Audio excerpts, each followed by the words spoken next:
Folks, it's a pleasure to see you, foreign ministers, excellencies, Secretary General Barnett, Carla, and my co-chair, Foreign Minister Courtney Amon.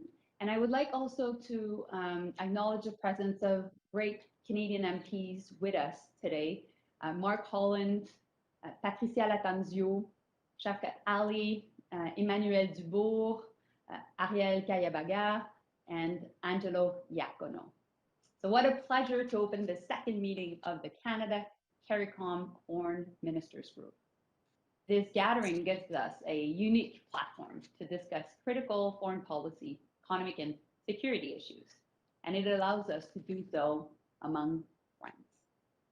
Today, we will strengthen the Canada CARICOM partnership, which is built on a deep foundation of rich cultural and people-to-people ties. Given events in the world today, this meeting is not only timely, but it is essential.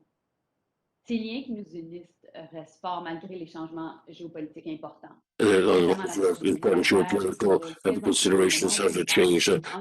There's the tragedy of war in the Ukraine, as well as the humanitarian crisis resulting therefrom. Ties and expanded cooperation with the Caribbean is a priority for Canada. Bilaterally and multilaterally, we want to deepen our engagement. Last year, together, we launched the annual Canada CARICOM Foreign Ministers Group. And in 2 weeks' time, my colleague and a good friend of mine, Minister Ng, who's our Minister of Trade, will lead a Canada-Caribbean trade mission in your region. Dans les mois à venir, le Premier ministre Trudeau lui-même accueillera également Justin le premier Trudeau, our sommet Prime Minister, will Canada-CARICOM agree to the first Canada CARICOM summit here in Canada These shortly. are strong signs that our partnership is gaining momentum. We're moving forward together to tackle the most important challenge of our time. That, of course, includes COVID-19. Indeed, the pandemic proved to us that we are stronger together, and Canada is committed to being a partner with you in this fight. COVID-19 pushed our healthcare systems to the limit, and it stalled our economy and brought tourism to a standstill. Today, Canada has committed more than $2.7 billion to support the global response to the pandemic, and Canada has shared more than 800,000 vaccine doses with our Caribbean partners, bilaterally or through COVAX.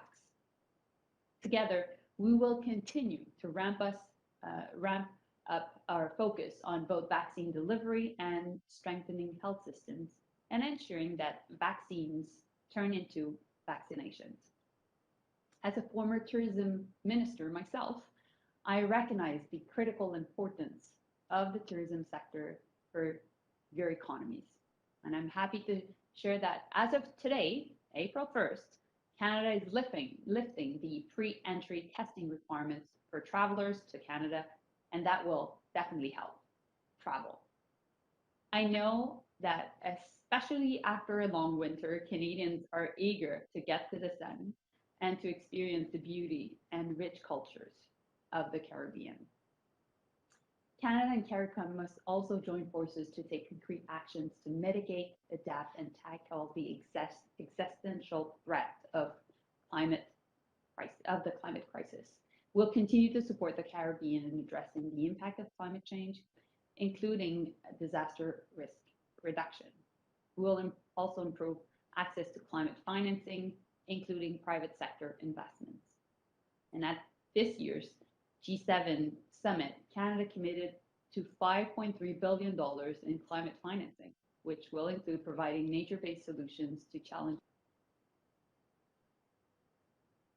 Standpoint, we are looking to better integrate our economies, both bilaterally and regionally, to build a stronger, greener, and more inclusive future.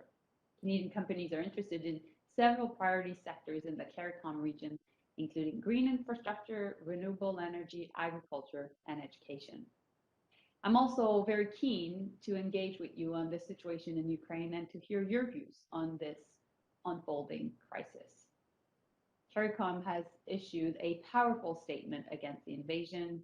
Canada also condemns in the strongest possible terms the Russian leadership's unjustifiable war on Ukraine. And I'm proud that Canada and CARICOM are standing together at the UN in the face of this heinous and unconscionable invasion. C'est pas seulement une attaque contre l'Ukraine, c'est une attaque contre le droit It's not international, only an notamment attack la against Charte des Ukraine, Nations but against Unies, the la démocratie, rights of la democracy, liberté as the Charter of et the les United droits. Nations, and Et en tant que against tel, diversity nous as avons well. tous une obligation, un And devoir we de all have an défendre obligation liberté. to I defend look forward to a freedom. meaningful and highly productive meeting this morning as we prepare for the leaders' meeting in the coming months. The substance of today's discussions will form the basis for the inaugural Canada-CARICOM Summit. We have much work to do on the pressing issues I've just spoken of, and I look forward to hearing from you and, of course, to working together. Thank you all. Merci beaucoup. Ça me fait plaisir d'être avec vous. And thank you very much. It's a pleasure for me to be with you today.